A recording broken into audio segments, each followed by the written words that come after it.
Hello বন্ধুরা, প্রেমের রাজমহল চ্যানেলের তরফ থেকে আমি প্রিয়াঙ্কা। আমাদের ভিডিওগুলোর নোটিফিকেশন সবার আগে পেতে হলে নিচে থাকা সাবস্ক্রাইব বাটনটি ক্লিক করে পাশে থাকুন আর বেল আইকনটি প্রেস করে নিন। আমাদের ভিডিওগুলো লাইক, কমেন্ট এবং শেয়ার করতে মোটেও ভুলবেন না। ধন্যবাদ সবাইকে। শ্রাবণী নিজের কেবিনে বসে হাঁসফাঁস করছে, টেনশনে ওর হাত পা জমে যাচ্ছে। এতক্ষণে রিশান নিশ্চয়ই ইরাজকে সবটা বলে দিয়েছে। সবটা শোনার পর নিশ্চয়ই ইরাজ খুব রেগে গেছে। কিন্তু এবার কি হবে? শ্রাবণী কিভাবে ইরাজের মুখোমুখি হবে? ও তো চায় না ওর শুকতারা হিসাবে ইরাজের মুখোমুখি হতে। ও চায় না ইরাজ কখনো জানতে পারুক ওই সেই বোকা মেয়েটা যে একটা অচেনা ছেলেকে বিশ্বাস করে নিজের ঘর ছেড়েছিল, তার ভালোবাসার অন্ধ হয়ে নিজের পরিবার ছেড়েছিল। শ্রাবণী চায় না ইরাজের কাছে বোকা সাজতে, চায় না ইরাজ জানতে পারুক শ্রাবণী আসলে শুকতারা। কিন্তু এখন তো কিছু করার নেই, অলরেডি সব শেষ হয়ে গেছে। ইরাজ হয়তো এতক্ষণে জেনেই গেছে ওই শুকতারা। এবার কি করবে শ্রাবণী? চলে যাবে এখান থেকে? হ্যাঁ, সেটাই ভালো হবে। ইরাজের মুখোমুখি হওয়ার চেয়ে এখান থেকে দূরে কোথাও চলে যাওয়াটাই ওর জন্য শ্রেয়।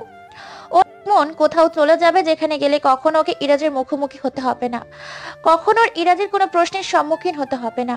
কথাগুলো ভেবে কাপা কাপা হাতে শ্রাবণী ওর ডেস্কের ওপর থেকে সেল ফোনটা হাতে নিল, সূচনার নাম্বারে কল দিল।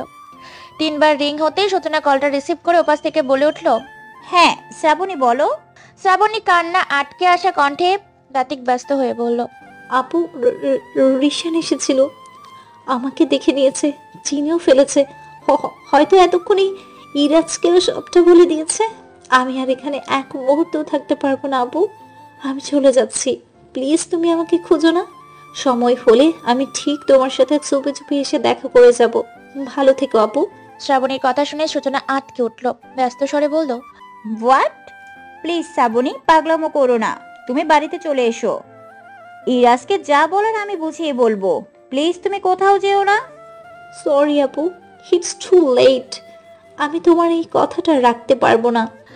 কথাটা বলে শ্রাবণী ফোন কেটে দিল। তারপর দ্রুত ওর সাইড ব্যাগটা হাতে নিয়ে চলে যাওয়ার জন্য উদ্যত হলো। পিছনে ঘুরে দরজার দিকে যাওয়ার জন্য পা বাড়াতেই ওর পাজরা থমকে গেল। দরজার সামনে ইরাজ দাঁড়িয়ে আছে। ইরাজের তীর্যক দৃষ্টি শ্রাবণীর দিকেই নিবদ্ধ। ওর সারা মুখ কেমন রক্তিম হয়ে বিবর্ণ রং ধারণ করেছে, দু চোখে স্পষ্ট রাগের চিহ্ন। চোখের সামনে ইরাজকে রেখে শ্রাবণী শুকনো একটা ঢোক গেল। ওর চেহারায় আতঙ্ক ফুটে উঠলো। ইরাজ এক দৃষ্টিতে শ্রাবণীর দিকে তাকিয়ে ধীরে ধীরে এক পা দুপা করে শ্রাবণীর দিকে এগিয়ে আসতে লাগলো। শ্রাবণী ভয়ে ওর ডেস্কের সাথে ঘেঁষে দাঁড়ালো। ইরাজ কিছুটা দূরে আসতেই ওর ফোন বেজে উঠলো। ও শ্রাবণীর দিকে দৃষ্টি রেখেই পকেট থেকে ফোনটা বের করে রিসিভ করে কানে ধরলো। ওপাশ থেকে ব্যক্তিটি কি বললো তা শোনা গেল না। প্রত্যুত্তরে ইরাজ বলে উঠলো, হ্যাঁ আছে, আমার সামনেই দাঁড়িয়ে রয়েছে। ইরাজের কথা শুনে শ্রাবণীর চোখ তুলে তাকালো ওর দিকে। তাকাতেই ইরাজের সাথে শ্রাবণীর চোখাচোখি হয়ে গেল। সাথে সাথে শ্রাবণী নিজের দৃষ্টি নত করে নিল। ফোনের অপর পাশের ব্যক্তিটি আরো কিছু বলতেই ইরাজ বলে উঠলো, চলে যাওয়াটা এত সোজা নাকি দিদি ভাই? যখন ভুল করে একবার এখানে চলে এসেছে তখনই পালানোর সব রাস্তাও বন্ধ হয়ে গেছে। ডোন্ট ওয়ারি, তোমাকে এখানে আসতে হবে না, আমি ওকে নিয়ে আসছি। কথাটা বলে ইরাজ ফোনটা কেটে দিল। শ্রাবণী বুঝতে পারলো সূচনা কল দিয়েছিল। শ্রাবণী জড়ো সড়ো হয়ে ভীতিকর দৃষ্টিতে তাকালো ইরাজের দিকে। ইরাজ এগিয়ে এসে একদম শ্রাবণীর মুখোমুখি দাঁড়ালো। ওর দিকে খানিকটা ঝুঁকে ওর কানের কাছে মুখ এনে লো ভয়েসে বলল, তো ম্যাম, কি নামে ডাকবো আপনাকে? শ্রাবণী নাকি শুকতারা? আপনি তো আমাকে বলেছিলেন আপনার রিয়েল নেমই নাকি শুকতারা। তাহলে এই শ্রাবণী নামটা কোথা থেকে আসলো? ইরাজের কথায় শ্রাবণীর বুকের মধ্যে ধক করে উঠল। ও বুঝতে পারলো এই মুহূর্তে ও যদি ইরাজের সামনে দুর্বল হয় তাহলে ইরাজ ওকে আরো পেয়ে বসবে। তাই শ্রাবণী কোনো রকমে নিজেকে একটু ধাতস্থ করে কণ্ঠে খানিকটা জোর দিয়ে বলল, কোথা থেকে আসলো মানে? আপনি কি পাগল হয়ে গেছেন স্যার? আমার নাম তো শ্রাবণী। আর কি এই শুকতারা? শুকতারা কি কোনো মানুষের নাম হতে পারে নাকি? আপনি এই নামে আমাকে কেন রাখছেন? কথাটা বলে শ্রাবণী একদম কিছু না জানার ভান হলো। ইরাজ মুখ বাঁকিয়ে মুচকি হাসলো। তারপর শ্রাবণী দু পাশ দিয়ে ডেস্কের ওপর 2 হাত রেখে ওর দিকে খানিকটা ঝুঁকে দাঁড়ালো, বলল, ভীষণ বুদ্ধিমতী তুমি, সেই জন্যই তো আমার চোখে ধুলো দিয়ে তুমি এতদিন অবধি আমার সামনেই রয়েছ, অথচ আমি তোমাকে চিনতেই পারিনি, তোমার কণ্ঠস্বর অবধি চিনতে পারিনি। কিন্তু আফসোস, বুদ্ধিমত্তার অধিকারী হলেও অভিনয়ে তুমি বড্ড কাঁচা শুকতারা। ইরাজের মুখে তুমি আর শুকতারা সম্বোধন শুনে শ্রাবণী চমকে তাকালো ওর দিকে। ইরাজের ধারালো দৃষ্টি এখনো শ্রাবণের দিকে নিবদ্ধ। শ্রাবণী এক পলক ইরাজের দিকে তাকিয়ে ওকে জোরে ধাক্কা দিয়ে নিজের থেকে খানিকটা দূরে সরিয়ে দিল। ইরাজের মুখে শুকতারা ডাক শ্রাবণীর বুকের মধ্যে কাটার মতো বিচ্ছে। হৃৎপিণ্ড যেন দলা পাকিয়ে গিয়ে বুকের মধ্যে অসহনীয় ব্যথা শুরু করেছে। শ্রাবণী কম্পিত কণ্ঠে খানিকটা উচ্চ স্বরে বলল, কে শুকতারা? কিসের শুকতারা? তখন থেকে কি শুকতারা লাগিয়ে রেখেছেন বলুন তো? আমি কোনো শুকতারা নই, আমি শ্রাবণী। বুঝতে পেরেছেন? বিশ্বাস না হলে আমার সার্টিফিকেট চেক করতে পারেন। ইরাজ তীক্ষ্ণ দৃষ্টিতে তাকিয়ে আছে শ্রাবণীর দিকে। ওকে দেখেই বোঝা যাচ্ছে শ্রাবণীর একটা কথা ও গায়ে মাখেনি। শ্রাবণীর আগে ফোঁস করছে। ইরাজ ওর কাছে আসায় ও পুরো সব ক্ষত তাজা হয়ে উঠেছে। চোখের কাটা ভেঙে অশ্রু বেরিয়ে আসতে চাইছে। শ্রাবণী কোনো রকম নিজেকে সামলে কান্না জড়ানো কণ্ঠে বলল, সরুন সামনে থেকে, আমাকে যেতে হবে।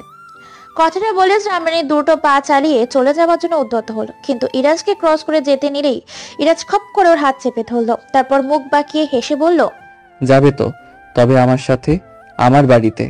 কথাটা বলে ইরাজ শ্রাবণীর হাত ধরে টেনে ওকে নিয়ে যেতে শুরু করলো। শ্রাবণী কিছু বলার চেষ্টা করেও বলতে পারলো না।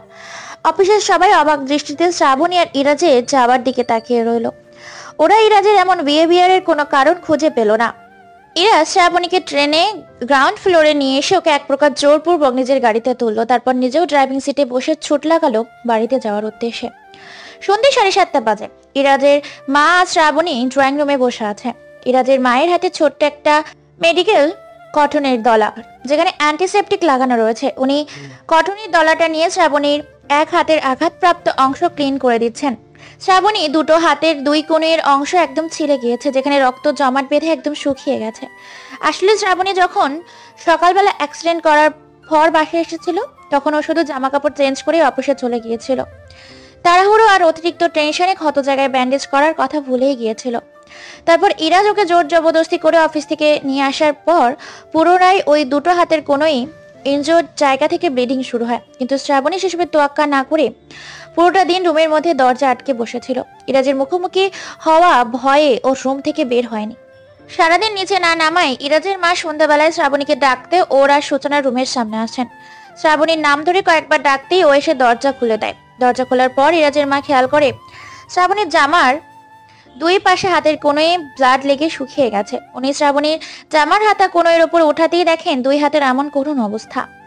এইসব দেখে ইরাজের মা ঘাবড়ে যান। উনি শ্রাবণীকে জিজ্ঞেস করে এসব কিভাবে হলো। শ্রাবণী প্রথমে ব্যাপারটা এড়িয়ে যেতে চাইলেও ইরাজের মা জোর করায় ওনাকে অ্যাক্সিডেন্টের ব্যাপারটা বাধ্য হয়ে বলতে হয় শ্রাবণীকে।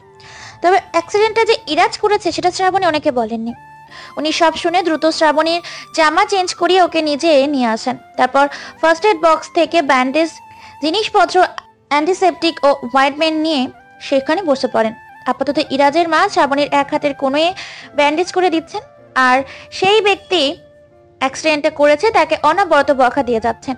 শ্রাবণী সব শুনেও কিছু বলছে না। কি বা বলবে, ও তো ব্যথাতেই কুকড়ে আছে। যদিও ইরাজের মা খুব সাবধানে ব্যান্ডেজ করেছেন, কিন্তু তবু ক্ষতস্থানে অ্যান্টিসেপটিক আর ওয়াইনমেন্ট লাগানোর জন্য সেখানে অসম্ভব জ্বালা করছে। শ্রাবণী না পাচ্ছে কিছু বলতে, না পাচ্ছে সহ্য করতে।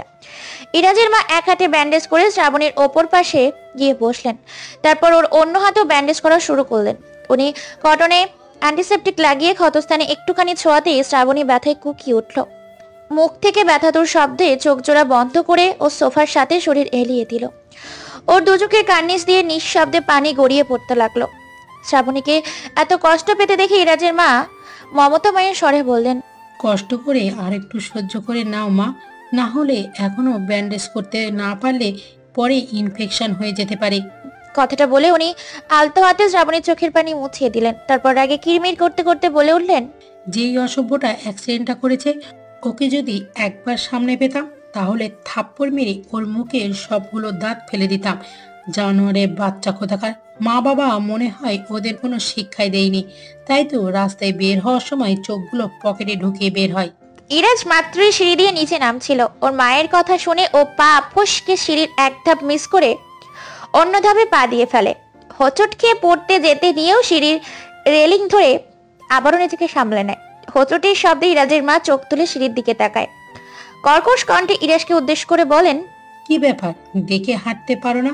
তুমিও কি চোখ পকেটে নিয়ে হাঁটাচলা করো নাকি? না, আসলে খেয়াল ছিল না। মিনমিন স্বরে কথাটা বলে ইরাজ সিঁড়ি দিয়ে নেমে ড্রয়িং রুমে এসে ওর মায়ের মুখোমুখি দাঁড়ায়। খেয়াল করে শ্রাবণীর এক হাতে ব্যান্ডেজ লাগানো আর অন্য হাতে বেশ অনেকটা জায়গা জুড়ে ইনজিওর্ড হয়ে রয়েছে। ইরাজ বুড়ো কুচকে ওর মায়ের উদ্দেশ্য করে জিজ্ঞেস করে, কি হয়েছে ওনার হাতে? এভাবে ইনজুর্ড হলেন কিভাবে?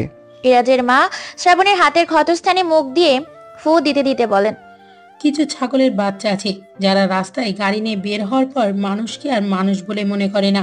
সেই রকমই একটা ছাগলের বাচ্চা শ্রাবণী রিকশায় ধাক্কা দিয়েছে, আর মেয়েটা রিকশা থেকে গর্তে পড়ে গিয়ে এই অবস্থা হয়েছে। কি সব বলছো আম্মু? এভাবে কেউ কাউকে বলে? ইরাজের কথা শুনে ওর মা রাগী দৃষ্টিতে ওর দিকে তাকায়। তিরিক্ষি মেজাজ নিয়ে বলল, তোমাকে বলেছি নাকি? তোমার এত গায়ে লাগছে কেন? ইরাজের মা কথাটা বলার সাথে সাথে রান্নাঘর থেকে টং করে কিছু একটা পড়ার আওয়াজ আসলো। সাথে সাথেই ইরাজের বাসায় হেল্পিং হ্যান্ড মেয়েটা ও খালাম্মা গো বলে চিল্লিয়ে উঠল। ইরাজের মা চমকে রান্নাঘরের দরজার দিকে তাকালেন, চিন্তিত স্বরে ব্যস্ত হয়ে বলে উঠলেন, এই মেয়ে আবার কি কাণ্ড ঘটালো কে জানে। কথাটা বলে উনি বসা থেকে উঠে রান্নাঘরের দিকে ছুটে গেলেন। যাওয়ার আগে ইরাজের উদ্দেশ্যে বললেন, ইরাজ, তুমি কষ্ট করে শ্রাবণীর হাতটা একটু ব্যান্ডেজ করে দাও বাবা, আমি দেখে আসি ওই মেয়ে আবার চিল্লাচ্ছে কেন। কথাটা বলে উনি রান্নাঘরে ছুটে গেলেন। ইরাজ এগিয়ে এসে শ্রাবণীর পাশে বসলো, কিন্তু শ্রাবণীর হাত ধরার আগেই শ্রাবণী দ্রুত ওখান থেকে বেশ অনেকটা দূরে সরে বসলো। তারপর গম্ভীর কণ্ঠে বলে উঠলো, আমি নিজেই করে নিতে পারবো, আপনার সাহায্যের আমার কোনো দরকার নেই। ইরাজ কঠিন দৃষ্টিতে তাকালো শ্রাবণীর দিকে। শ্রাবণীর হাত বাড়িয়ে অ্যান্টিসেপটিক লাগানো কটনটা হাতে নিয়ে নিজে ক্ষতস্থানে ক্লিন করার চেষ্টা করতে লাগলো। ইরাজের মেজাজ বিগড়ে গেল। ও আচমকা শ্রাবণীর ক্ষতস্থানটা জোরে চেপে ধরে ওকে হির হির করে টেনে নিজের কাছাকাছি বসালো। শ্রাবণী ব্যথায় চোখ মুখ খিচে বন্ধ করে খাতরাতে লাগলো। ইরাজ ওর হাতটা ছেড়ে দিয়ে আর একটা কটনের টুকরোতে অ্যান্টিসেপটিক লাগাতে লাগাতে অত্যন্ত শীতল কণ্ঠে কিন্তু শক্ত কণ্ঠেই বলল, শান্ত হয়ে বসে থাকো, না হলে এর থেকে বেশিও আঘাত পেতে পারো। শ্রাবণী নাক মুখ কুচকে ব্যথাতুর কণ্ঠে বলল, আপনি কি মানুষ? হ্যাঁ অবশ্যই, তবে আমাকে কেউ ফালতু অ্যাটিটিউড দেখালে আমি জানোয়ারের থেকেও ভয়ঙ্কর হয়ে যেতে পারি। কথাটা বলতে বলতে ইরাজ শ্রাবণীর হাতে বেশ সুন্দর করে ব্যান্ডেজ করে দিল। পুরোটার সময় শ্রাবণী অন্যদিকে মুখ ঘুরিয়ে বসে রইল। ওর দু চোখ অশ্রুতে ছলছল করে উঠল। সত্যি তো এটাই, শ্রাবণীর হাতের আঘাতের চেয়ে ইরাজ ওকে স্পর্শ করাটা ওকে বেশি পীড়া দিচ্ছে। ব্যান্ডেজ করা শেষ হতেই শ্রাবণী ছটপট উঠে দাঁড়ালো। চলে যাওয়ার জন্য দ্রুত সামনের দিকে হাঁটা দিতেই পেছন থেকে ইরাজ শান্ত কণ্ঠে বলে উঠল, তোমার এখানে আসাটা একদম উচিত হয়নি শুক্তারা, এখানে এসে তুমি মস্ত বড় ভুল করে ফেলেছো। শ্রাবণীর পাজরা থমকে গেল। ও সামনের দিকে নিজের দৃষ্টি রেখেই কান্না জড়ানো কণ্ঠে কঠোর স্বরে বলল, আমি যদি আগে খুনাখুরো জানতে পারতাম এটা আপনার বাড়ি আর সূচনা আপু আপনার নিজের বোন, তাহলে এই বাড়িতে আসা তো দূরের কথা, এই বাড়ির ত্রিসীমানায়ও কখনো পা রাখতাম না। কথাটা বলে শ্রাবণী আর এক সেকেন্ডও ওখানে দাঁড়ালো না। নিজের চোখের পানি আড়াল করে এক ছুটে সিঁড়ি বেয়ে ওপরে চলে গেল। ইরাজ অবাক হয়ে বসে শ্রাবণীর যাবার পানে তাকিয়ে রইল। ও তো আজকে সারাদিন এটাই ভেবেছে যে শ্রাবণী ওর খোঁজ পেয়ে এখানে এসেছে, কিন্তু শ্রাবণী তো বললো ও জানতোই না এটা ইরাজের বাড়ি, তাহলে ও এখানে আসলো কিভাবে? আর সূচনার সাথেই বা ওর পরিচয় হলো কিভাবে? রাত 10টা বাজে। ইরাজের রুমের ব্যালকনিতে সূচনা আর ইরাজ দাঁড়িয়ে আছে। সূচনা এতক্ষণ শ্রাবণীর বিষয়ে ইরাজকে সবটা বলেছে। সবটা শুনে ইরাজ এক প্রকার থম মেরে গেছে। ওর চোখের সামনে অনুশোচনার চিহ্ন ফুটে উঠেছে। সূচনা ব্যালকনির রেলিং এর উপর হাত রেখে উদাস দৃষ্টিতে অন্ধকারের দিকে তাকিয়ে আছে। দুজনের মধ্যে পিন পতন নীরবতা কাটিয়ে সূচনা বিষাদ ভরা কণ্ঠে বলে উঠল, এসব কেন করলি ইরাজ? কিসের অভাব ছিল তোর? কেন একটা মেয়ের জীবন এভাবে নষ্ট করলি? একটা বার ভেবে দেখেছিস সেদিন যদি আমি শ্রাবণীকে না বাঁচাতাম তাহলে কি হতো? সুইসাইড করতো মেয়েটা, আর ওর মৃত্যুর জন্য দায়ী থাকতি একমাত্র তুই। তারপর পারতি তো নিজেকে ক্ষমা করতে? কখনো পারতি কারো মৃত্যুর কারণ হওয়ার অনুশোচনা থেকে মুক্তি পেতে? ইরাজ সূচনার কোনো কথার জবাব না দিয়ে ধপ করে ফ্লোরের উপর বসে পড়ল। তারপর হাঁটু ভাঁজ করে তার উপর দুহাত রেখে দেওয়ালের সাথে হেলান দিয়ে চোখ জোড়া বন্ধ করে রইল। সূচনা ইরাজের দিকে কঠোর দৃষ্টিতে তাকালো, খানিকটা রাগ নিয়ে বলল, ইরাজ, বাবা মা যদি এসব একবার জানতে পারে তাহলে কি হবে তুই ভাবতে পারছিস? তোর তো ভাগ্য ভালো শ্রাবণীর সাথে তুই এত বড় একটা অন্যায় করার পরেও ও এখন অব্দি বাবা মাকে কিচ্ছু জানায়নি। না হলে ওনাদের আদর্শ ছেলে এসব কার্যকলাপ শুনে ওনারা তো এতদিনে হার্ট অ্যাটাক করতেন। ইরাজ প্রাণহীন দৃষ্টিতে তাকালো সূচনার দিকে। নিস্তেজ কণ্ঠে জিজ্ঞেস করলো, তুই আমাকে এসব আগে কেন জানাসনি দিভাই? কেন জানায়নি? কি করতাম জানিয়ে? তোর অপকর্ম ঢাকার জন্য তুই যাতে ওই মেয়েটাকে খুন করে ফেলতে পারিস সেটার একটা সুযোগ করে দিতাম।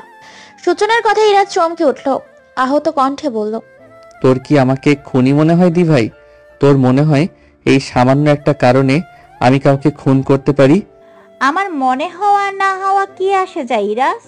আমি তো এতদিন এটাও মনে করতাম যে আমার ভাই একজন চমৎকার ব্যক্তিত্বের মানুষ, কিন্তু সেটা তো সত্যি নয়। বাকি সবার মতো তার মনটাও যে কুৎসিত কয়লাতে পরিপূর্ণ। আমার ভাইকে নিয়ে এতদিন আমার মনে যেসব ধারণা ছিল সেই সব কিছুই তো তুই ভুল প্রমাণিত করেছিস। তুই প্রমাণ করে দিয়েছিস তুইও সমাজের সেই জঘন্যতম মস্তিষ্কের মানুষগুলোর একজন, যারা কিনা নিজেদের ইগো স্যাটিসফাই করার জন্য মেয়েদের জীবন নষ্ট করতেও পিছপা হয় না। সূচনার কথা শুনে ইরাজ প্রাণহীন নিস্তেজ চোখে কিছুক্ষণ তাকিয়ে রইল ওর দিকে। তারপর অনুতপ্তে জর্জরিত হওয়া বিষাদময় কণ্ঠে বলে উঠল, আমি কিছুটা সময় একা থাকতে চাই দিভাই। প্লিজ তুই এখন এখান থেকে চলে যা, আমাকে আমার মতো ছেড়ে দে।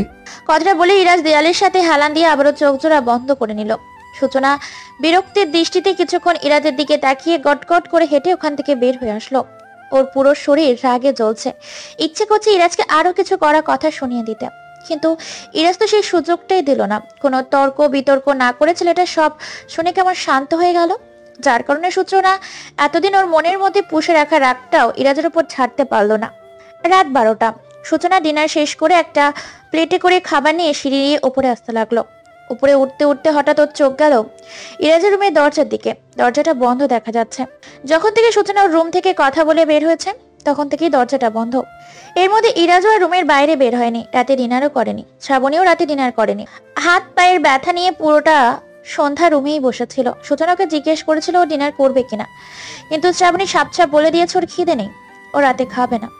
তাই সূচনা ওর খাবারটা রুমে নিয়ে যাচ্ছে। সূচনা ভালো করেই জানে শ্রাবণী আজকে সারাদিন তেমন কিছুই খায়নি, যদিও ইরাজও সারাদিন না খেয়েছিল সেটা সূচনার মায়ের কাছ থেকেই শুনেছে, কিন্তু এই ব্যাপারেও তেমন মাথা ঘামাচ্ছে না, কারণ এটাই ইরাজের শাস্তি। সূচনা চায় ইরাজ নিজের কৃতকর্মের জন্য পস্তাক, শাস্তি পাক। সূচনা খাবার প্লেট হাতে নিয়ে ওপরে ওর রুমের সামনে এসে দাঁড়ালো। দরজা ঠেলে ভিতরে ঢুকতে যাবে, ঠিক তখনই সেই মুহূর্ত সামনে ও দৃশ্য দেখে এক প্রকার আকাশ থেকে পড়লো। শ্রাবণী বেডের উপর শুয়ে বেঘুরে ঘুমাচ্ছে, আর ইরাজ ওর ঠিক পাশেই বসে শ্রাবণীর দিকে ঝুঁকে এক দৃষ্টিতে ওর দিকে তাকিয়ে আছে। সূচনা রুমের মধ্যে ঢুকতে ঢুকতে গম্ভীর কণ্ঠে ইরাজের উদ্দেশ্যে জিজ্ঞেস করলো, তুই এখানে কি করছিস?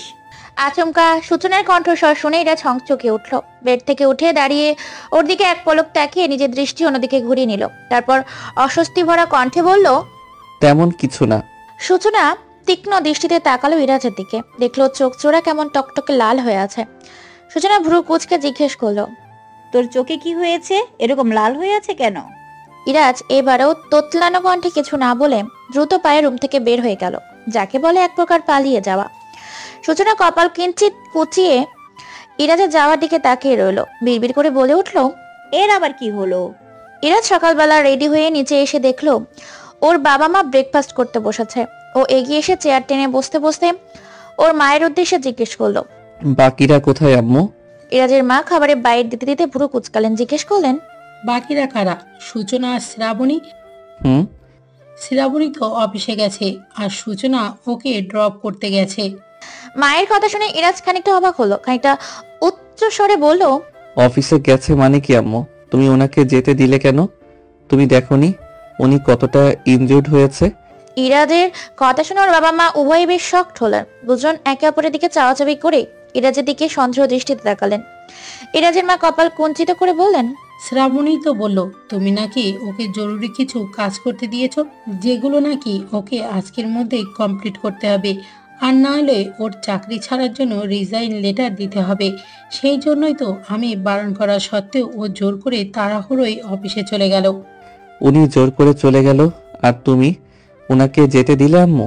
তুমি তো দেখেছো উনি কতটা আঘাত পেয়েছেন, তারপরেও ওনাকে আটকালে না কেন? কথাগুলো বলতে বলতে ইরাজের চোখ মুখে চিন্তার ছাপ ফুটে উঠল। ইরাজের মা সূক্ষ্ম দৃষ্টিতে ছেলেকে একবার ভালো করে পর্যবেক্ষণ করে নিলেন, তারপর অতি শান্ত কণ্ঠে বললেন, তুমি হঠাৎ আর শ্রাবণীর জন্য এত চিন্তা করছো কেন? কি ব্যাপার? এর আগেও তো কখনো তোমাকে ওর জন্য এতটা চিন্তা করতে দেখিনি। তেমন কিছু না, আমার খেতে ইচ্ছে করছে না, আমি গেলাম। কথাটা বলে ইরাজ দ্রুত চেয়ার থেকে উঠে দাঁড়ালো। তারপর তাড়াহুড়ো করে বাসা থেকে বের হয়ে গেল। ইরাজের যাওয়ার দিকে তাকিয়ে ওর বাবার রসিক কণ্ঠে বলে উঠলেন, কি ব্যাপার বলো তো? তোমার ছেলের মতিগতি আজকাল কেমন পরিবর্তন লাগছে? কি হয়েছে ওর? ইরাজের মা কিছু বলতে যাবেন তার আগেই দরজা ছেলে সূচনা বাসার ভেতর ঢুকতে ঢুকতে বলে উঠল, তেমন কিছু না বাবা, মনে হচ্ছে তোমার ছেলে প্রেম ব্যাধি রোগে আক্রান্ত, তাই তার এমন দশা। সূচনার কথা শোনার বাবা মা একে অপরের দিকে তাকিয়ে ঠোঁট টিপে হাসলেন। সূচনা এগিয়ে এসে চেয়ার টেনে বসতে বসতে মৃদু হেসে মিনমিন স্বরে বললেন, মনে হচ্ছে এই বাড়িতে খুব শীঘ্রই নতুন বউয়ের আগমন ঘটবে। আগমন ঘটার কি আছে? বউ তো অলরেডি বাড়িতেই আছে। কথাটা বলে সূচনার দিকে তাকিয়ে ওর মা ভ্রু নাচালেন। সূচনা ঠোঁট প্রসারিত করে একটা হাসি দিয়ে খাওয়ায় মনোযোগ দিল। ও খুব ভালো করে জানে ওর বাবা মা শ্রাবণীকে অনেক আগে থেকে ইরার জন্য পছন্দ করে রেখেছে, তাই তো সবসময় ওনারা শ্রাবণীর এতটা কেয়ার করেন। এখন শুধু ইরাজের মতিগতি বুঝতে পারলেই সূচনা এই ব্যাপারে সরাসরি ওর বাবা মায়ের সাথে কথা বলবে। ইরাজ অফিসে এসে কোনো দিকে না তাকিয়ে গটগট হেঁটে সোজা শ্রাবণীর কেবিনে আসলো। ভিতরে ঢুকে দেখতে পেল শ্রাবণীর সামনে টেবিলের ওপর এক কাঁথা ফাইলের স্তূপ জমে আছে, আর শ্রাবণী দ্রুত কলম চালিয়ে ফাইলের কাজ কমপ্লিট করার চেষ্টা করছে। কেবিনে ইরাজের উপস্থিতি টের পাওয়ার আগেই ইরাজ এগিয়ে গিয়ে খপ করে শ্রাবণীর হাত চেপে ধরলো। তারপর ওকে তাড়া দিয়ে বলল, তোমার এসব করতে হবে না, বাড়িতে চলো প্লিজ। কথাটা বলে ইরাজ শ্রাবণীর হাত ধরে টেনে চেয়ার থেকে উঠিয়ে দাঁড় করালো, কিন্তু সামনের দিকে হেঁটে যেতে নিলেই শ্রাবণী শটান হয়ে দাঁড়িয়ে পড়লো। হাত ধরে টানার পরেও শ্রাবণী আসছে না দেখে ইরাজ ঘাড় ঘুরিয়ে শ্রাবণীর দিকে তাকালো।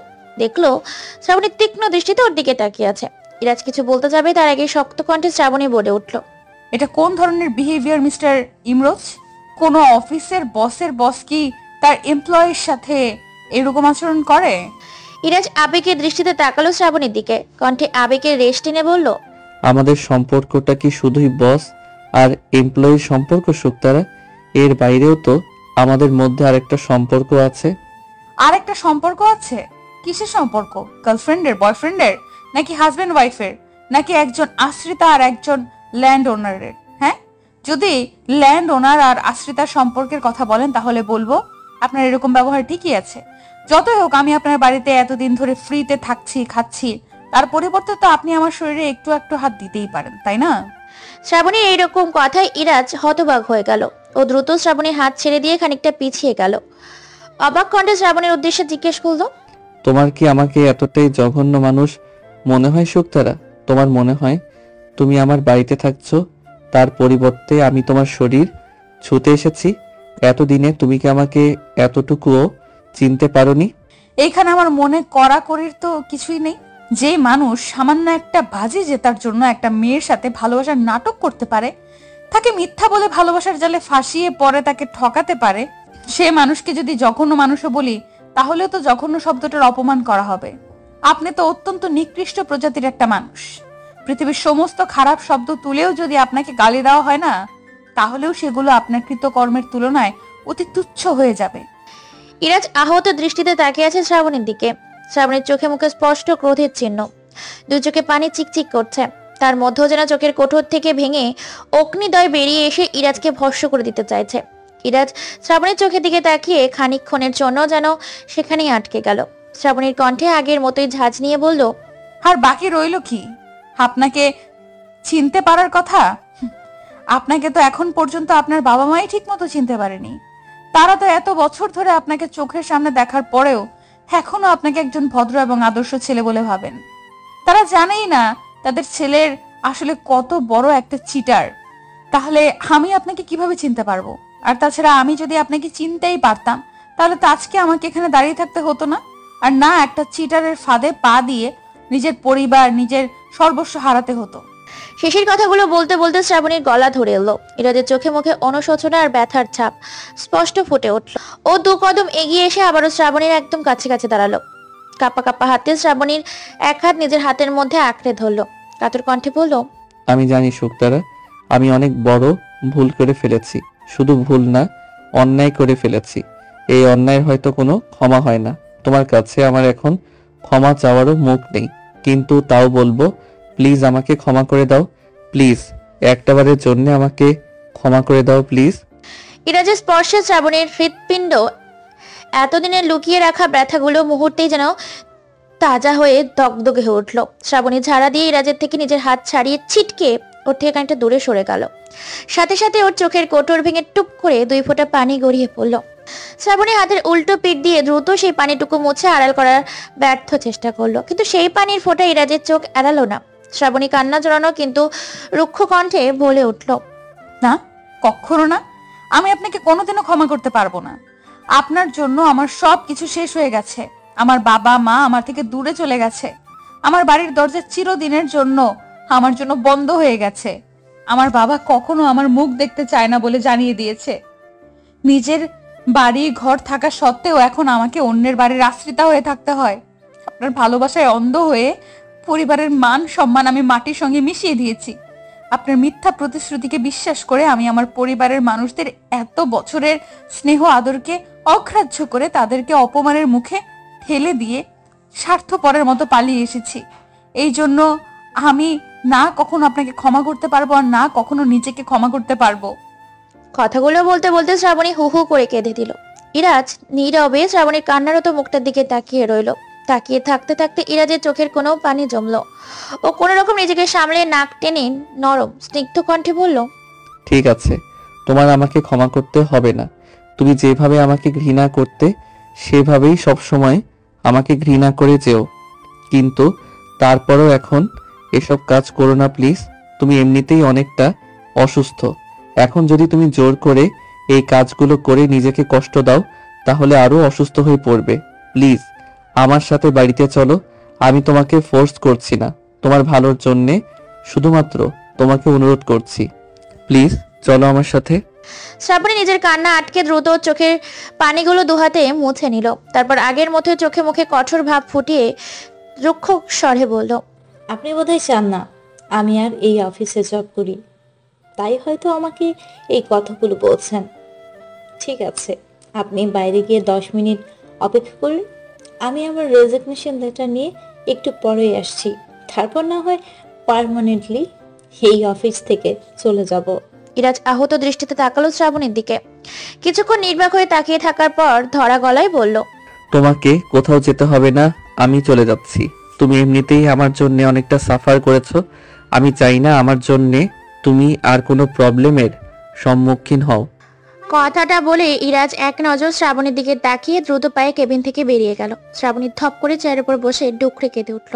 দুপুর 2:30 বাজে। সূচনা রোগী দেখা শেষ করে নিজের কেবিনে এসে ঢুকলো। কেবিনে ঢুকে দেখতে পেল চেয়ারের উপর ইরাজ বসে আছে। ইরাজকে এই সময় এখানে দেখে সূচনা খানিকটা অবাক হলো, কারণ সচরাচর ইরাজ এখানে আসে না। সূচন চেয়ার টেনে তাতে বসতে বসতে ইরাজের উদ্দেশ্য করে জিজ্ঞেস করলো, কি ব্যাপার, তুই হঠাৎ এখানে? কোনো কাজ ছিল? ইরাজ মুখ তুলে তাকালো সূচনার দিকে। মিনমিন কণ্ঠে জিজ্ঞেস করলো, দি ভাই, তোর কাছে শ্রাবণীর বাড়ির লোকদের কারোর কন্টাক্ট নাম্বার আছে? সূচনা সূক্ষ্ম দৃষ্টিতে তাকালো ইরাজের দিকে। শ্রাবণীর ব্যাপারে সবটা জানার পর থেকে ইরাজ কেমন শান্ত হয়ে গেছে, সারাক্ষণ উদাসীন হয়ে থাকে। আজ কিছুদিন যাবৎ কারোর সাথে তেমন কথাও বলে না, সবসময় মন খারাপ করে গুমোট হয়ে বসে থাকে। সূচনা বুঝতে পারছে না ইরাজ এমন কেন করছে। নিজের করা কৃতকর্মের জন্য অনুশোচনায় পড়ে, নাকি শ্রাবণীর প্রতি কোনো দুর্বলতা আছে সেই জন্য। সূচনা ভুরু কুঁচকে গভীর স্বরে বলে, না, আমার কাছে নেই, শ্রাবণের কাছে আছে। ও মাঝে মধ্যে আন্টির সাথে, মানে ওর মায়ের সাথে ফোনে টুকিটাকি কথা বলে। আমিও 2 বার কথা বলেছিলাম, কিন্তু আন্টির নাম্বারটা নেওয়া হয়নি। কেন বলতো? তুই এসব কেন জিজ্ঞেস করছিস? এমনি। আচ্ছা, শ্রাবণীর কখনো ওর বাবার সাথে কথা হয়নি? সূচনা একটা দীর্ঘশ্বাস ফেললো, মন খারাপ করে বলল, না, আঙ্কেল কখনো শ্রাবণের মুখ দেখবে না বলে জানিয়ে দিয়েছে। আন্টিকেও বলে দিয়েছেন যাতে উনি কখনোই শ্রাবণীর সাথে কোনো রকম যোগাযোগ না রাখেন। আসলে শ্রাবণী চলে আসায় ওনাকে সবার সামনে অনেকটা ইনসাল্ট হতে হয়েছে, তো তাই উনি এখনো ওর উপর ভীষণ রেগে আছেন। আন্টি যখন শ্রাবণীর সাথে কথা বলেন তখন আঙ্কেলের অগোচরে লুকিয়ে লুকিয়ে কথা বলেন। আঙ্কেল এই ব্যাপারে জানলে হয়তো দক্ষযোগ্য বাঁধাবেন। সূচনা একটা দীর্ঘশ্বাস ফেললো। ইরাজ কিছুক্ষণ চুপ থেকে বলল, দি ভাই, তুই শ্রাবণীর থেকে আন্টির ফোন নম্বরটা কালেক্ট করে আমাকে এনে দিতে পারবি? কেন? তুই আন্টির নাম্বার দিয়ে কি করবি? দরকার আছে, তুই দিতে পারবি কিনা সেটা বল। সূচনা সন্দিহান দৃষ্টিতে ইরাজের দিকে কিছুক্ষণ তাকিয়ে রইল, তারপর ফস করে একটা শ্বাস ফেলে বলল, হ্যাঁ, পারবো। ওকে ফাইন, নম্বরটা পেলে আমাকে সেন্ড করিস। কথাটা বলে ইরাজ ওখান থেকে উঠে চলে গেল। সূচনা ইরাজের যাওয়ার দিকে তাকিয়ে একটা গভীর ভাবনায় মনোযোগী হলো। শ্রাবণী ছাদে দাঁড়িয়ে পড়ন্ত বিকালে সূর্যের পশ্চিমা দিগন্তে হেলে পড়ার মনোরম দৃশ্য দেখছে। বিকালের শান্ত স্নিগ্ধ বাতাস এসে ওর চুলগুলোকে আলতো করে ছুঁয়ে দিচ্ছে। আজ প্রায় 4 দিন যাবৎ শ্রাবণী বাসাতেই আছে। ইনজুর থাকার কারণেই ইরাজের মা ওকে অফিস যেতে দেয়নি। ইনফ্যাক্ট রুম থেকেও বের হওয়া বারণ করে দিয়েছেন। শ্রাবণী এই 4 দিন নিজের রুমে থেকেই লাঞ্চ ডিনার ব্রেকফাস্ট করেছে। রুম থেকে এক দণ্ডের জন্য কোথাও বের হয়নি। সেই দিন অফিসের ইনসিডেন্টের পর থেকে ইরাজের সাথেও আর দেখা হয়নি। ইচ্ছে করেও ইরাজের মুখোমুখি হয়নি, কারণ আজকাল ইরাজের মুখোমুখি হতে শ্রাবণীর কেমন অসহ্য লাগে। তৃষ্ণায় ওর নাক মুখ কুচকে আসে। মনে পড়ে যায় পুড়ে ছাই হয়ে যাওয়া পুরনো কিছু স্মৃতি। মনে পড়ে যায় এই তো সেই মানুষটা যে সেই দিনও ওকে হাজারটাও মিথ্যে স্বপ্ন দেখে ওকে সর্বহারা করেছে। মিথ্যে ভালোবাসা এবং প্রতিশ্রুতির আগুনে পুড়িয়ে ওর ব্যক্তিত্ব নিঃশেষ করে দিয়েছে। এসব ভেবে শ্রাবণী একটা দীর্ঘশ্বাস ফেলে নিজের উপরে নিজের তাচ্ছিল্য আসলো। যখন ওই ইরাজের প্রত্যেকটা শব্দে ওর ব্যক্তিত্বে বারংবার মুগ্ধ হয়েছিল, তখনই ভেবেছিল কি এই মানুষটা এক সময় ওর ভীষণ অপছন্দের হয়ে উঠবে। তুমি এখানে দাঁড়িয়ে আছো, আমি তোমাকেই খুঁজছিলাম। হঠাৎ পেছন থেকে ভেসে আসা কারো কণ্ঠস্বর শুনে শ্রাবণী ঘাড় ঘুরিয়ে পিছনে তাকালো। ছাদের দরজার সামনে রিশানকে প্যান্টের পকেটে হাত গুজে দাঁড়িয়ে থাকতে দেখে শ্রাবণীর কপালে সূক্ষ্ম ভাঁজ পড়ল। রিশান এগিয়ে এসে শ্রাবণীর সামনে দাঁড়িয়ে মৃদু হাসলো, তারপর নরম কণ্ঠে বলল, তোমার আসল নাম শ্রাবণী, রাইট? শ্রাবণী গম্ভীর মুখোমুখি দেখে উপর নিচ ঘাড় নাড়িয়ে হ্যাঁ সূচক জবাব দিল। রিশান আবারও ঠোঁট প্রসারিত করে হাসলো, মার্জিত কণ্ঠে বলল, তোমার সাথে আমার কিছু কথা ছিল, তুমি কি এখন ফ্রি আছো? হ্যাঁ, ফ্রি আছি, তবে আপনার সাথে কথা বলার মতো আমার হাতে একদমই সময় নেই। শ্রাবণীর একরক্ষা জবাব শুনে রিশানের মুখটা একদম পানসে হয়ে গেল। ও মন খারাপ করে বলল, আমি জানি শ্রাবণী, তুমি আমাকে অনেক হেট করো। আমি কাজটা এমন করেছি যে কেউ আমাকে হেট করতে বাধ্য, কিন্তু তুমি আমার করা অন্যায়ের শাস্তি ইরাজকে দিও না প্লিজ। ও বেচারা আমার মন খারাপ দেখে হয়তো না বুঝেই সেই দিন এরকম একটা অন্যায় করে ফেলেছিল, কিন্তু বিশ্বাস করো তারপর থেকে ও অনেক পস্তাচ্ছে। ইনফ্যাক্ট তোমার ব্যাপারে সবটা জানার পর থেকে ও ভীষণ কষ্টে আছে। তোমার সাথে করা অন্যায়ের কথা ভেবে প্রতিনিয়ত ভিতরে ভিতরে শেষ হয়ে যাচ্ছে। প্লিজ শ্রাবণী, তুমি। কথাটার মধ্যেই শ্রাবণী রিশানকে থামিয়ে দিল, কর্কশ কণ্ঠে বলল, ও আচ্ছা, তাহলে এখন আপনার বন্ধু আমার জন্য কষ্টে আছে, সেটা আপনি আমাকে বলতে এসেছেন। নিশ্চয়ই এটা বলতে চাইছেন যে এটাও আমারই দোষ। তো বলুন, আপনার বন্ধুকে কষ্টে রাখার অপরাধে আমার জন্য কি শাস্তি ধার্য করা হয়েছে? রিশান ড্যাব ড্যাব করে শ্রাবণীর দিকে তাকালো, চুপসে যাওয়া মুখ নিয়ে বলল, মানে খুব সোজা। এর আগের বার আপনাকে কষ্ট দিয়েছিলাম বলে আপনার বন্ধু আমার থেকে এত বড় একটা রিভেঞ্জ নিল, আমার অনুভূতি নিয়ে গেম খেললো। এখন নিশ্চয়ই আপনার বন্ধুকে কষ্ট দিয়েছি বলে আপনিও আমার থেকে রিভেঞ্জ নেবেন, আমাকে কঠিন কোনো শাস্তি দিবেন। যতই হোক, এত বড় ভয়াবহ একটা ক্রাইম করে ফেলেছি কিনা, শাস্তি তো আমার প্রাপ্য। তোমার ভুল হচ্ছে শ্রাবণী, আমি এইসব মিন করে কথাটা বলিনি আসলে। রিশান পুরো কথাটা শেষ করার আগেই শ্রাবণীকে খপ করে দু হাতের শার্টের কলার চেপে ধরলো। মুহূর্তের মধ্যেও চোখ মুখ লাঘের আভাস দেখা দিল। ওর আগে গজগজ করতে করতে দাঁতের দাঁত চেপে বলল, কোনো ভুল হচ্ছে না। ভুল তো সেদিন হয়েছিল যেদিন ওই বিশ্বাসঘাতকটাকে বিশ্বাস করে ওর ভালোবাসার ফাঁদে পা দিয়েছিলাম। নিজের বিয়ের আসর ছেড়ে সবার চোখ ফাঁকি দিয়ে এই শহরে পালিয়ে এসেছিলাম শুধুমাত্র ওর সাথে থাকবো বলে। ঘন্টার পর ঘন্টা স্টেশনে বসে ওর আশায় অপেক্ষা করেছিলাম, আর ও কি করলো সেদিন? আমাকে ঠকালো। এত বড় একটা ভুল করে একটাবারও ক্ষমা চাইতেও আসলো না, আমার কথা একবারের জন্য ভাবলোও না। নিজের সো কল রেপুটেশন বাঁচাতে আপনাকে পাঠিয়ে দিয়ে নিজে গিয়ে ইঁদুরের মতো গর্তে লুকিয়ে বসে রইলো। কাওয়ার্ড, নির্দয়, পাষাণ একটা। রিশান অসহায় দৃষ্টিতে শ্রাবণীর দিকে তাকিয়ে আছে। ওর শার্টের কলার থেকে শ্রাবণীর হাত ছাড়ানোর কোনো রকম চেষ্টাও করছে না। শ্রাবণীর চোখের কোণে পানি চিকচিক করছে, কান্না গলায় দলায় পাকিয়ে যাচ্ছে। ও কান্না চেপে ধরা গলায় খানিকটা উচ্চ স্বরে বলল, আরে মানছি ও আমাকে ভালোবাসতো না, সবকিছু নাটক ছিল, কিন্তু সেদিন তো পারতো স্টেশনে এসে একটা বার আমার কাছে ক্ষমা চাইতে। ক্ষমা না চাইলে অন্তত সবকিছু আমাকে সামনাসামনি একবার এক্সপ্লেন করতে পারতো। কিন্তু না, ও তো একবার এসে আমি কি কন্ডিশনে আছি সেটা দেখারও প্রয়োজন মনে করলো না। নিজে না এসে উল্টো আপনাকে পাঠালো। আর আপনি কি করলেন? নিজের রেপুটেশন যাতে খারাপ না হয় সেজন্য আমাকে টাকার অফার করলেন। তারপর আমার ভালো মন্দের কথা চিন্তা না করে আমাকে বাড়ি ফিরে যাওয়ার উপদেশ দিয়ে মাঝরাতে আমাকে স্টেশনে একা ফেলে চলে গেলেন। আরে আপনারা কি আদৌ মানুষ? আপনাদের মধ্যে কি বিন্দুমাত্র মনুষ্যত্ব আছে? শ্রাবণীর কথা শেষ হতে রিশান আচমকা বলে উঠল। ইরাজ সেই দিন টেনশনে এসেছিল শ্রাবণী। শ্রাবণী চমকে রিশানের দিকে তাকালো। ওর মুখ থেকে আপনা আপনি বেরিয়ে আসলো, কি? হ্যাঁ শ্রাবণী, সেদিন ইরাজ আমাদের বাড়িতেই ছিল। তুমি যখন স্টেশনে এসে ওকে কল দিয়েছিলে তখন ও ভীষণ ঘাবড়ে গিয়েছিল। ও কখনো ভাবতেই পারেনি তুমি তোমাদের রিলেশনটা নিয়ে এতটা সিরিয়াস হয়ে যাবে আর বাসা থেকে পালিয়ে এই শহরে চলে আসবে।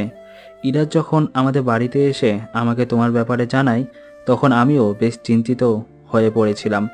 ভেবেছিলাম ইরাজ তোমার সামনাসামনি গিয়ে তোমাকে সত্যিটা বললে তুমি রেগে যাবে, পাবলিক প্লেসে বসে একটা সিন ক্রিয়েট করবে। তাই আমি ইরাজকে আমাদের বাসায় শান্ত হয়ে বসে থাকতে বলে তোমার সাথে দেখা করতে আসি। সত্যি বলতে ওই সময় তোমার ব্যাপারে ভাবার চেয়ে আমি আমাদের নিজেদের ঝামেলা মুক্ত করার বিষয়ে বেশি চিন্তিত ছিলাম। তাই তোমার সাথে কথা বলে সব কিছু ঠিকঠাক হয়ে গেছে ভেবে আমি বেশ খোশ মেজাজে স্টেশন থেকে সোজা বাড়িতে চলে আসি। তোমার কথা ভাবার সময় ওই মুহূর্তে আমার ছিল না, কিন্তু বাড়িতে এসে ইরাজকে সব বলার পর ও যখন জানতে পারে তুমি ওই মাঝরাতে স্টেশনে একা আছো তখনও আমার ওপরে অনেকটা রেগে যায়। আমার কেয়ারলিসের জন্য আমাকে বকাঝকা করে। তারপর সেই সময়ও আমাকে নিয়ে স্টেশনের উদ্দেশ্যে রওনা দেয়, কিন্তু আমরা ওখানে এসে তোমাকে কোথাও খুঁজে পাইনি। কিছু লোকজনের থেকে জানতে পেরেছিলাম তুমি নাকি ট্রেনের নিচে পড়ে সুইসাইড করার চেষ্টা করেছিলে, কিন্তু চাপা পড়ার আগে কিছু লোকের জন্য অন্য একটা ট্রেন থেকে নেমে এসে তোমাকে বাঁচিয়ে নেয়। তারপর তোমাকে আর তোমার জিনিসপত্র নিয়ে ওখান থেকে হসপিটালে চলে যায়। তখন আমরা ভেবেছিলাম ওই লোকগুলো হয়তো তোমার বাড়ির লোক, তোমাকে খুঁজতে এসেছে আর খুঁজে পেয়ে তোমাকে নিয়ে চলেও গেছে। কে ভেবেছিল ওই লোকগুলো আসলে তোমার বাড়ির লোক ছিল না, সূচনা আপু আর ওর কলিগরা ছিল। কথাগুলো বলে রেশান একটা দীর্ঘশ্বাস ফেললো। শ্রাবণী অবাকের চরম সীমানায় পৌঁছে গেছে। রেশানের কলার থেকে ওর হাত সরিয়ে আনে। কিংকর্তব্য বিমুখ হয়ে সেখানে ঠায় দাঁড়িয়ে থাকে। রেশান শান্ত কণ্ঠে বলতে শুরু করে, তোমার সুইসাইডের কথা শুনে ইরাজের হাব ভাব সম্পূর্ণ চেঞ্জ হয়ে যায়। কিছুদিন আগ অবধি সে তোমার থেকে রিভেঞ্জ নেওয়ার জন্য উত্তপ্ত হয়ে থাকতো।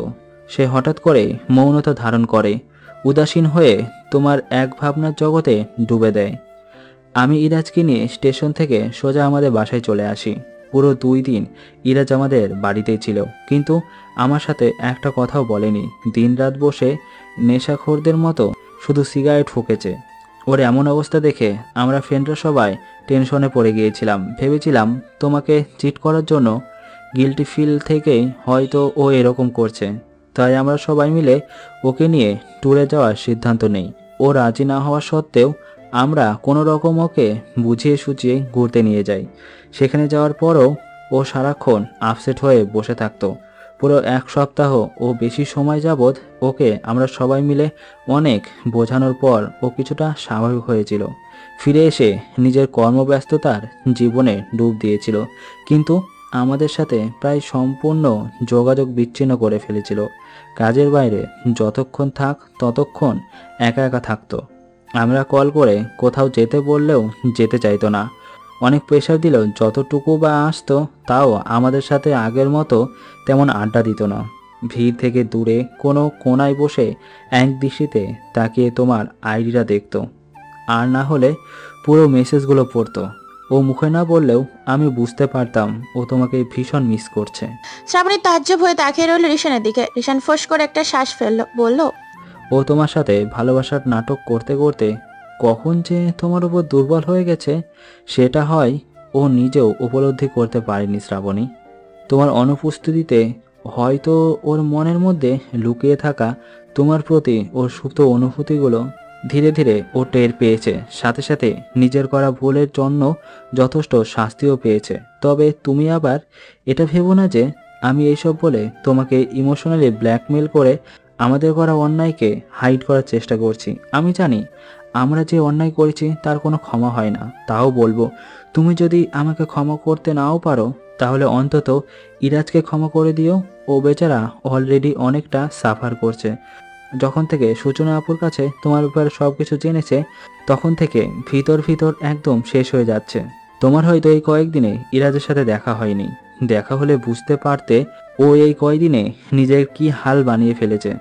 কথাগুলো বলে রিশান তপ্ত শ্বাস ফেললো। শ্রাবণী নিজের জায়গায় স্তব্ধ ঠায় দাঁড়িয়ে রইল। রিশান এক পলক শ্রাবণীর দিকে তাকিয়ে একটা লম্বা নিঃশ্বাস নিয়ে বলল, ভালো থেকো, আমি আসছি।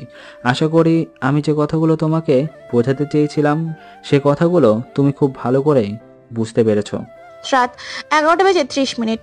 শ্রাবণী সবার শেষে ডিনার করার জন্য নিচে নামলো। নিচে এসে দেখলো হেল্পিং হ্যান্ড মেয়েটা খাবারের টেবিলে সবকিছু গোছগাছ করে উঠিয়ে রাখছে। শ্রাবণী ধীর পায়ে টেবিলের দিকে এগিয়ে আসতেই মেয়েটা হাসি মুখে বলে উঠলো, আরে আপামনি, আপনি নিচে আসতেন গেলেন কেন?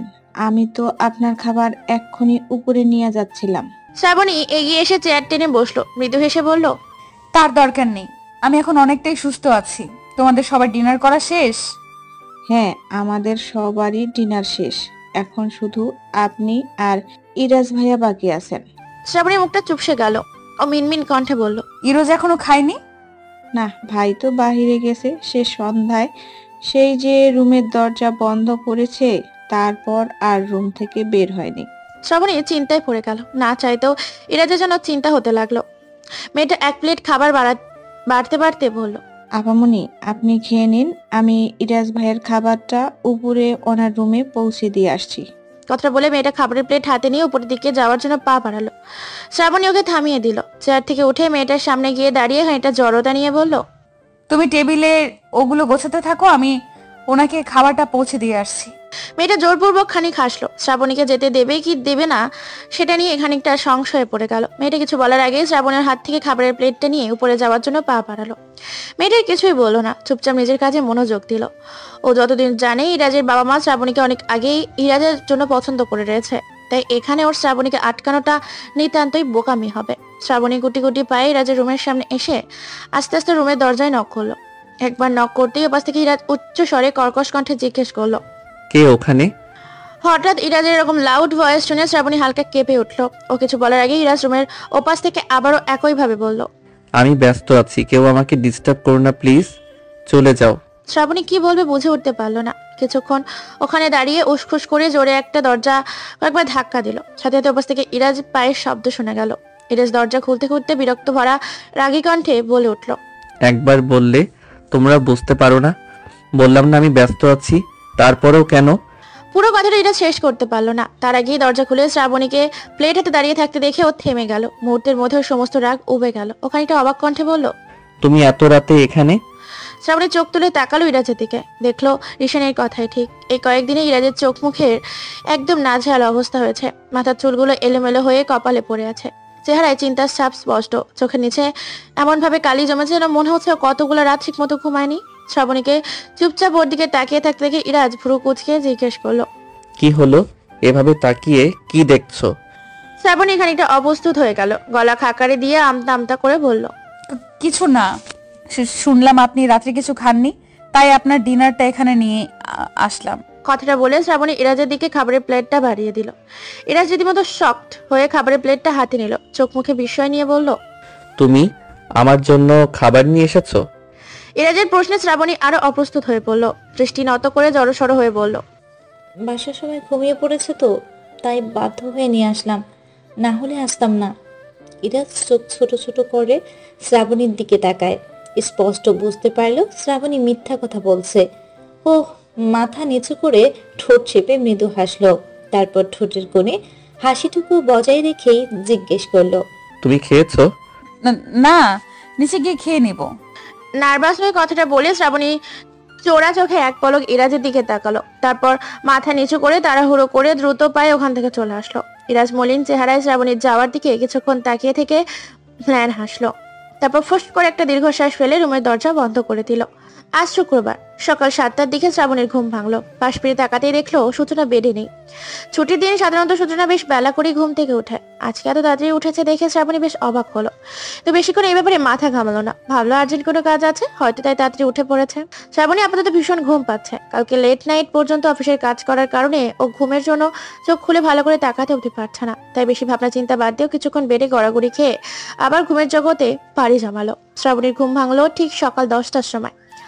ও আড়ামোড়া ভেঙে বেডের সাইডে হেলান দিয়ে বসে কিছুটা সময় ফোন স্ক্রল করলো।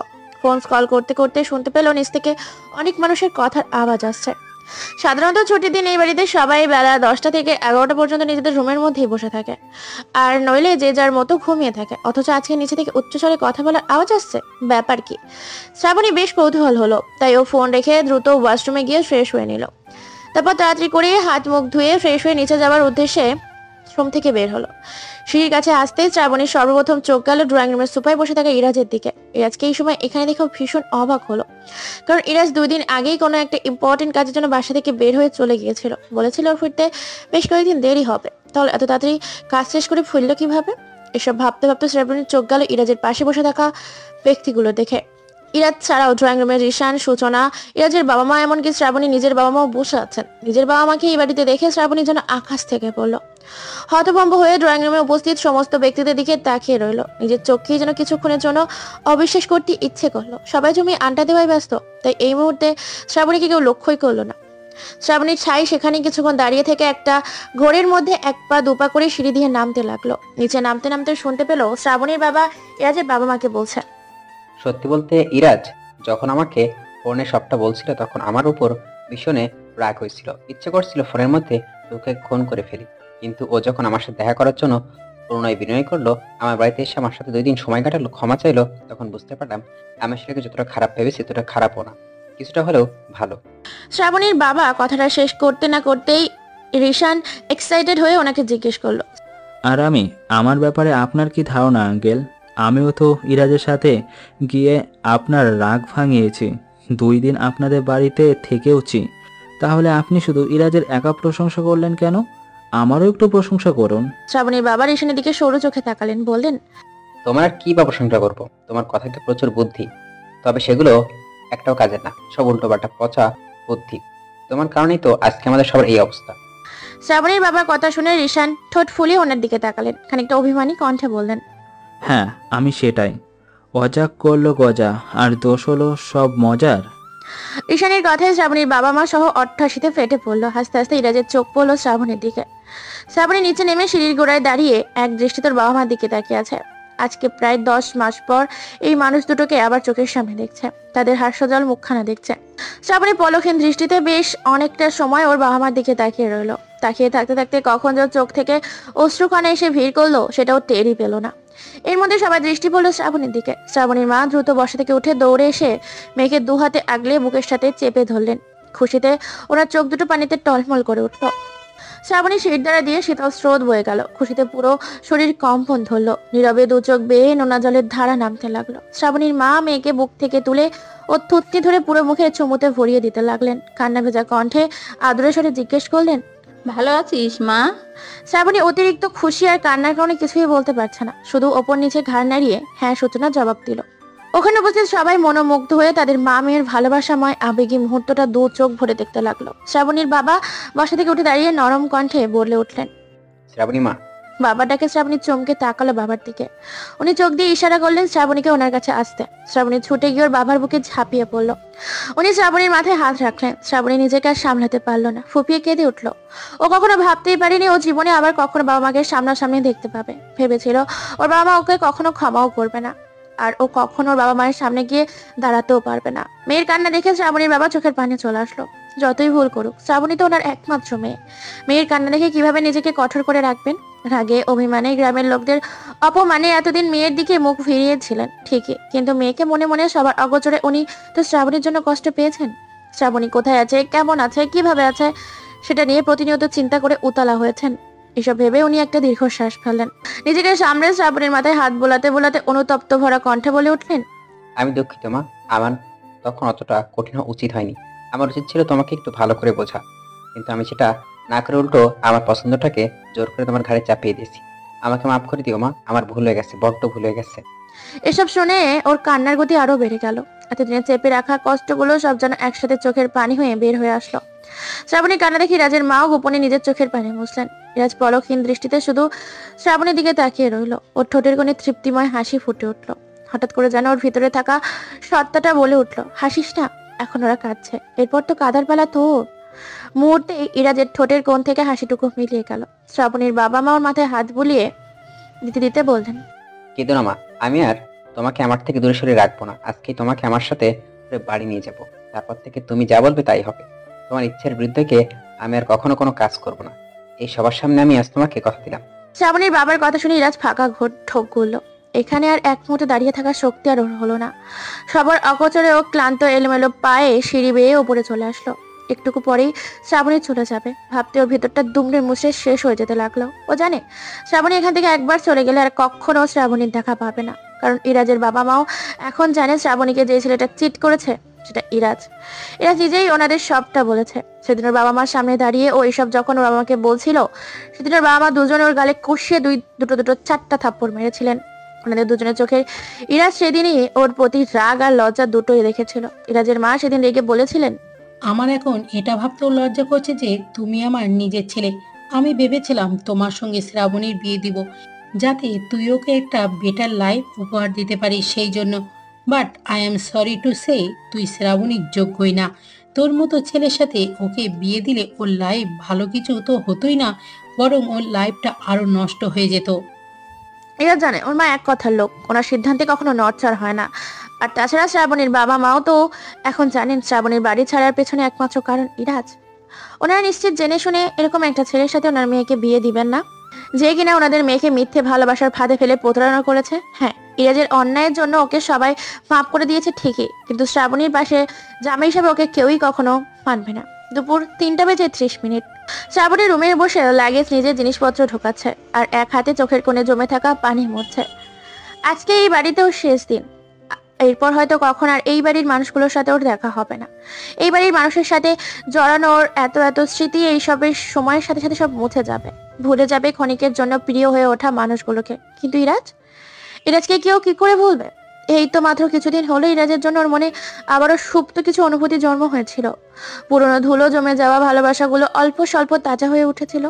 ইরাজের প্রতি একটু একটু করে আবারও দুর্বল হচ্ছিল। সেগুলো কিভাবে এত সহজে স্মৃতির পাতা থেকে মুছবে শ্রাবণী? কিভাবে সবাইকে বোঝাবে? এই কয়েকদিনে ছোট্ট ছোট্ট কেয়ারিং ওকে আরো ইরাজের ভালোবাসতে বাধ্য করেছে, ওকে আবারও সেই একই ভুল করতে বাধ্য করেছে, যেই ভুল করে ওকে নিজের বাড়ি ছাড়তে হয়েছিল, নিজের পরিবার ছাড়তে হয়েছিল।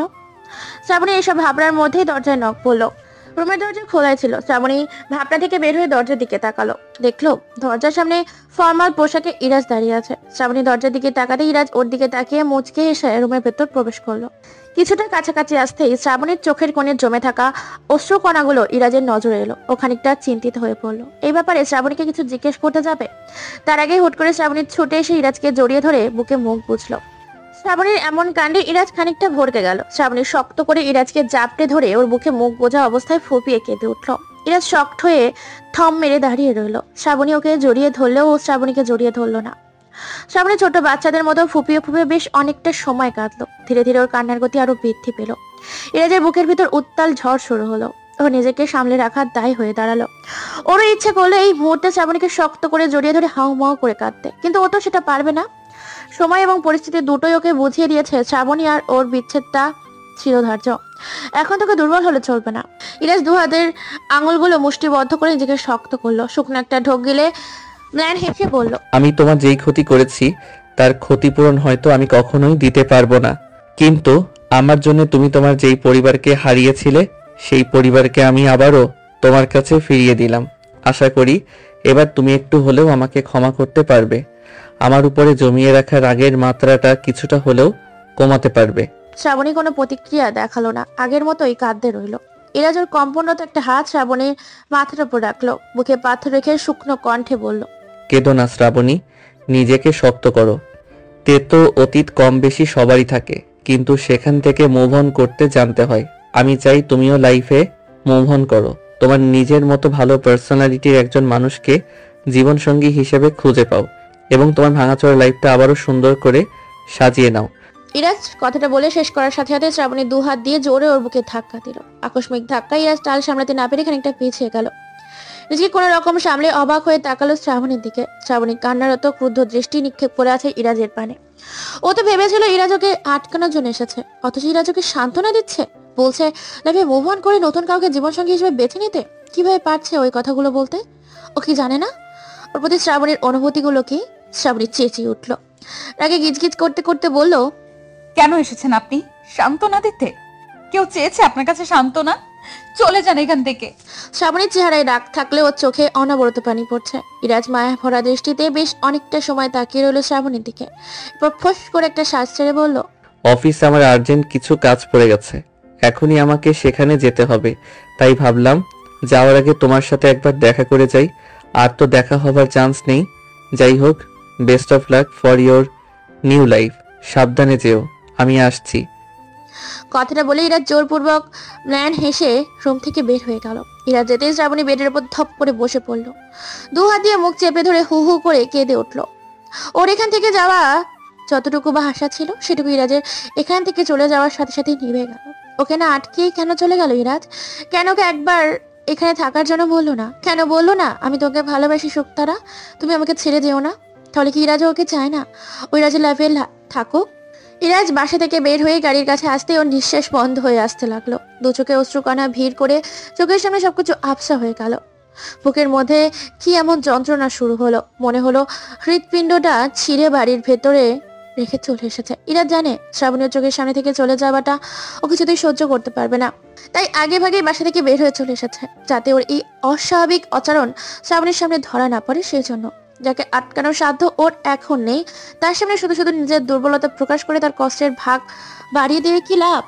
শ্রাবণী বাড়িতে এসেছে আজ প্রায় 2 মাস হলো। এখানে এসেও নিজের পরিবারকে কাছে পেয়ে যেমন খুশি হয়েছে, তেমনি ভালোবাসার মানুষটার সাথে বিচ্ছেদের অনলে প্রতিনিয়ত ওর হৃৎপিণ্ডটা জ্বলে পুড়ে ছাই হয়ে যাচ্ছে। এই 2 মাসে ওই বাড়ির কারোর সাথে শ্রাবণীর আর দেখা হয়নি, তবে সূচনা আর ওর বাবা মার সাথে ফোনে শ্রাবণীর বেশ কয়েকবার কথা হয়েছে।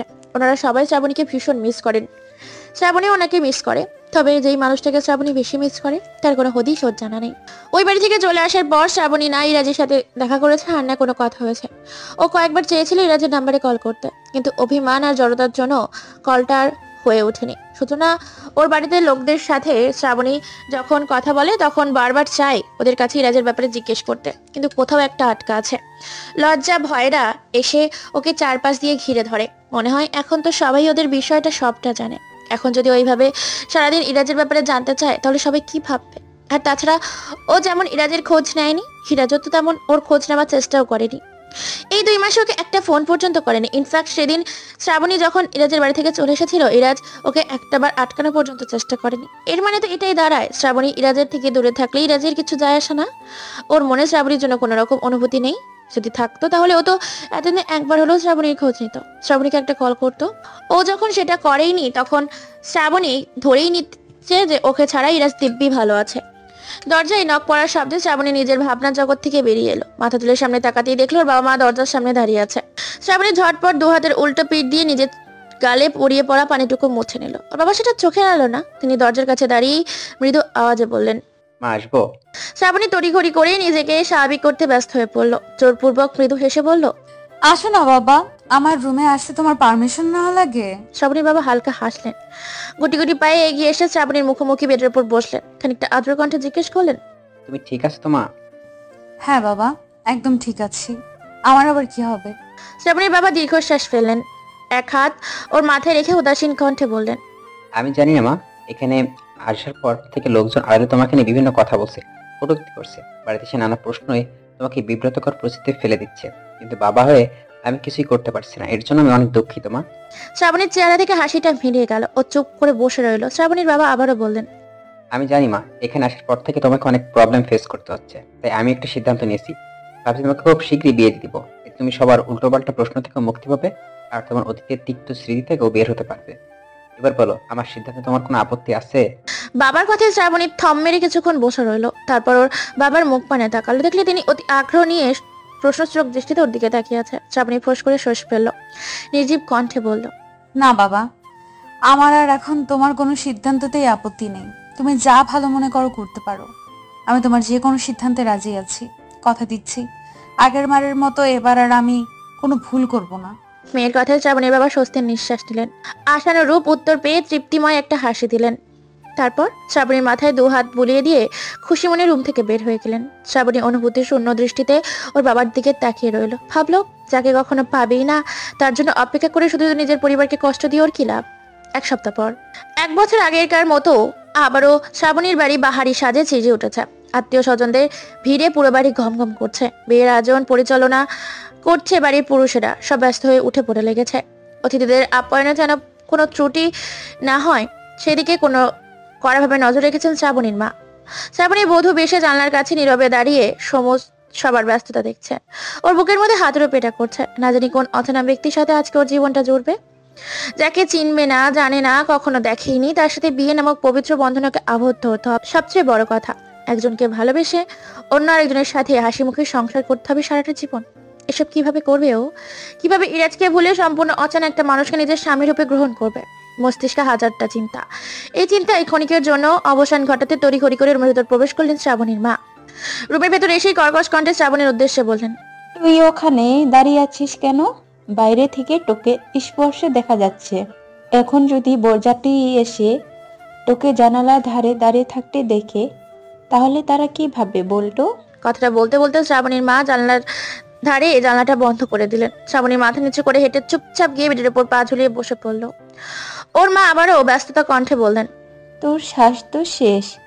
ওদেরকে বলছিলাম তোকে খাবার খেয়ে দিতে, খাইয়েছে ওরা? শ্রাবণী ছোট্ট করে বলল, খাওয়াতে চেয়েছিল, আমি বারণ করে দিয়েছি। আমার খিদে নেই, কিছু খেতে ইচ্ছে করছে না।